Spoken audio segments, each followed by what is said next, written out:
بسم اللہ الرحمن الرحیم۔ ناظرین، اگر نماز کے دوران ہوا خارج ہو جائے تو کیا کرنا چاہیے؟ نماز کو فوری طور پر منقطع کر کے نماز پڑھنے والا جماعت سے الگ ہو جائے یا پھر نماز کو جاری رکھا جائے؟ نماز کے دوران ہوا خارج ہونے سے آپ کو کیا ملتا ہے اور آپ کے لیے اس کے بدلے میں کیا ہے؟ آج کی ویڈیو میں آپ کو ان حیران کر دینے والے حقائق کے متعلق بتایا جائے گا اور کچھ ایسی چیزیں بھی بتائی جائیں گی کہ جن کے متعلق علم والے لوگ یا آپ کے جاننے والے لوگ آپ کو آگاہ نہیں کرتے۔ آج کی یہ ویڈیو بہت ہی اہم ہے اور آپ سے گزارش ہے کہ اس ویڈیو کو آخر تک ضرور دیکھیے گا۔ ناظرین، نماز دراصل انسان کی اللہ تعالیٰ سے ملاقات کا ایک ذریعہ ہے۔ اس رب سے جو انسان کو پیدا کرنے والا ہے اور اس کو پالنے والا ہے اور رزق عطا کرنے والا ہے۔ نماز کا حکم اللہ تعالیٰ نے قرآن پاک میں دیا اور کہا کہ نماز کو قائم کرو، یعنی نماز قائم کرنا اس طرح لیا جاتا ہے کہ قائم کی ہوئی چیز کبھی ختم نہیں ہوتی، یعنی جب روزانہ 5 مرتبہ مؤذن آپ کو مسجد کی جانب پکارے تو اللہ کی بارگاہ میں جا کر پیش ہو جائیں اور اس بات کو اپنے ذہن میں رکھا جائے کہ دراصل آپ اللہ کے گھر جا رہے ہیں۔ اللہ کو آپ کے قیام، رکوع اور سجود کی ضرورت نہیں، بلکہ آپ کے دل کے اندر جو تقوی موجود ہے کہ آپ اس دو جہاں کے رب کے سامنے پیش ہو رہے ہیں۔ اللہ تعالیٰ انسان کی وہ عاجزی اور اس تقوی کو دیکھتا ہے۔ دوستو، جب کسی انسان کے دل کے اندر یہ خیال بیٹھ گیا اور ایمان کی حد تک بیٹھ گیا کہ وہ اللہ کی بارگاہ میں پیش ہو رہا ہے، تو اللہ کی بارگاہ میں پیش ہونے کے کچھ آداب ہیں، انہیں جان لینا انتہائی لازمی اور ضروری ہے، ورنہ یہی عبادت آپ کے لیے پکڑ کا باعث بھی بن سکتی ہے، اور اگر ان آداب میں کوتاہی کی جائے تو یہ معاملہ بخشش کی بجائے آپ کے لیے گناہ کا باعث بھی بن سکتا ہے۔ چنانچہ ان تمام آداب کو جان لینا انتہائی ضروری ہے۔ دوستو، نماز کے لیے جس جگہ کا انتخاب کیا جائے وہ پاک اور صاف ہونی چاہیے۔ آپ جہاں کھڑے ہو کر نماز ادا کریں وہاں روشنی متواتر ہو اور آپ کا رخ قبلہ شریف یعنی خانہ کعبہ کی جانب ہو۔ انسان کے جسم پر کسی قسم کی کوئی غلاظت یا گندگی نہ ہو، کپڑے پاک صاف ہوں، جسم پاک ہو اور ہر نماز سے پہلے وضو کر لینا لازمی ہے۔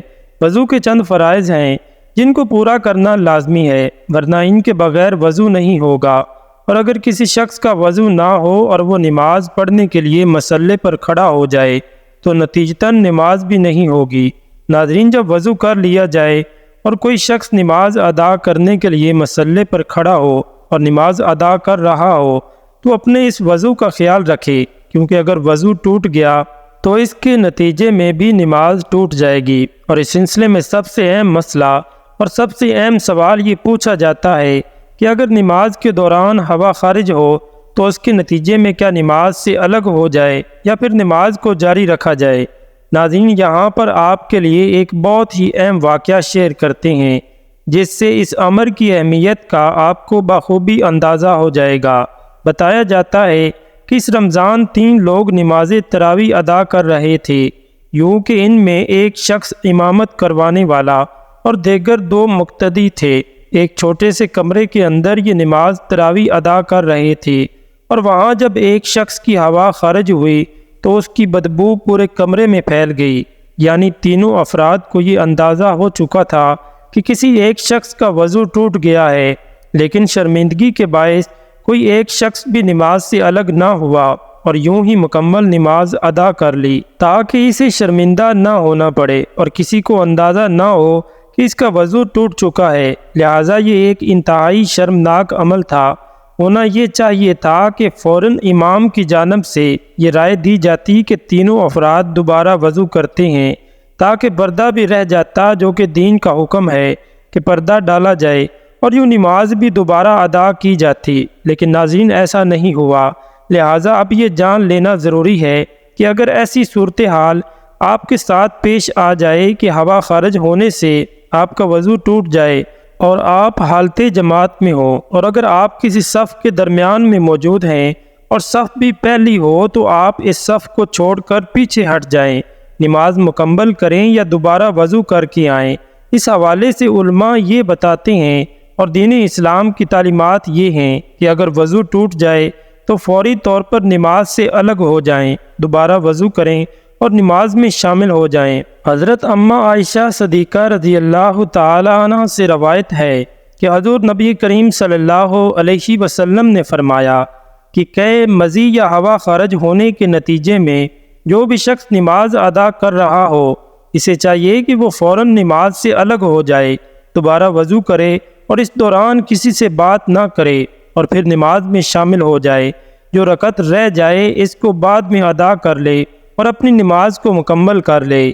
یعنی دین اسلام میں اس کی کوئی گنجائش موجود نہیں ہے کہ اگر کوئی شخص نماز کے دوران ہوا خارج ہونے کے اس عمل کو محسوس کر لے تو نماز کو جاری نہ رکھے، بلکہ نماز سے الگ ہونے اور دوبارہ وضو کر کے نماز کو مکمل کرنے کا حکم ہے۔ اس حوالے سے علماء یہ کہتے ہیں کہ چونکہ اس پر کچھ لوگ شرمندگی محسوس کرتے ہیں، ان کے لیے نماز سے الگ ہونا مشکل ہے، تو علماء یہ بتاتے ہیں کہ اگر کوئی شخص یہ محسوس کر لے کہ اس کی ہوا خارج ہوئی اور اس کا وضو ٹوٹ گیا ہے تو وہ اپنے ناک پر ہاتھ رکھتے ہوئے جماعت سے الگ ہو جائے۔ اس سے تاثر یہ ملے گا کہ اس شخص کی نکسیر پھوٹ گئی ہے۔ یاد رہے کہ نکسیر پھوٹنے یعنی خون بہنے کے نتیجے میں بھی وضو ٹوٹ جاتا ہے، پھر دوبارہ وضو کرنا پڑتا ہے۔ چنانچہ جب کوئی شخص اپنی ناک پر ہاتھ رکھ کے نماز سے الگ ہوگا تو دیگر افراد یہی سمجھیں گے کہ اس کی نکسیر پھوٹی اور اس کے ناک سے خون نکل رہا ہے، جس کے باعث یہ دوبارہ وضو کر کے نماز میں شامل ہوگا، اور یوں کسی بھی شخص کو شرمندگی سے بچایا جا سکتا ہے۔ اور دین اسلام میں جو حکم ہے کہ دوسروں کے عیبوں پر پردہ ڈالا جائے تو یہ بھی یوں پورا کیا جا سکتا ہے۔ اور آخر میں ایک ایسا سوال جو کہ شاید کچھ لوگوں کا ہو کہ اگر کسی کو بار بار ہوا خارج ہو تو اس صورت میں کیا ہر دفعہ وضو کر کے نماز ادا کرنا ہوگی یا پھر ایک دفعہ وضو کر کے نماز ادا کر سکتے ہیں؟ تو دوستو، ایسا شخص جس کو عذر شرعی ہو، مثلا بار بار ہوا کا خارج ہونا، مسلسل پیشاب کے قطروں کا نکلنا، خون کا نکلنا وغیرہ، ان کا حکم یہ ہے کہ وہ ہر نماز کے لیے نماز کے وقت میں تازہ وضو کر کے نماز ادا کرے گا۔ ایک وضو کے ساتھ ایک سے زائد نماز نہیں پڑھ سکتا۔ اگر نماز کے وقت کے شروع ہونے سے پہلے وضو کیا، پھر اسے ہوا خارج ہوتی رہی یا جو بھی عذر پیش ہوتا رہا اور پھر نماز کا ٹائم ہونے پر نماز پڑھے تو نہیں ہوگی۔ اس لیے ایسے شخص کے لیے ضروری ہے کہ وہ ہر نماز کے لیے اس کے وقت میں تازہ وضو کریں۔ ایسا شخص جو مسلسل رہی یا رسنے والے زخم کا مریض ہو، وہ شرعاً معذور ہے۔ ایک وقت کے لیے ایک بار وضو کر لے، وقت کے اندر اندر جس قدر چاہے نماز ادا کر لے، قرآن کریم کو چھوئے جب تک وقت باقی ہے، اس وجہ سے وضو نہ ٹوٹے گا۔ ہاں، کسی اور وجہ سے وضو ٹوٹ سکتا ہے، یوں ہی وقت ختم ہوا، وضو جاتا رہا، اگلی نماز کے وقت کے لیے دوبارہ سے وضو کرے۔ اس طرح نماز ادا کر سکتا ہے، تکبیر بھی پڑھ سکتا ہے، اور اذان تو کوئی بھی بے وضو شخص بھی دے سکتا ہے۔ لیکن بہتر یہی ہے کہ آپ جتنی دیر مسجد میں ٹھہریں باوضو رہیں۔ اس لیے وہ اذان دینا ہو یا کوئی بھی عمل ہو، مسجد میں باوضو رہیں۔ اللہ پاک سے دعا ہے کہ اللہ پاک ہم سب کو نیک بات کو سننے، سمجھنے اور اس پر عمل کرنے کی توفیق عطا فرمائے، آمین۔ ناظرین، کمنٹ سیکشن میں اللہ تعالیٰ کے 99 ناموں میں سے ایک نام ضرور ٹائپ کر دیں۔ ویڈیو پسند آنے پر ہماری ویڈیو کو لائک کر دیں اور دوستوں کے ساتھ تو ضرور شیئر کریں تاکہ آپ کے شیئر کرنے سے اس کی نماز درست ہو سکے۔ اور اگر آپ نے ابھی تک ہمارے چینل کو سبسکرائب نہیں کیا ہے تو ابھی ہمارے چینل کو سبسکرائب کر کے بیل کے آئیکن کو دبا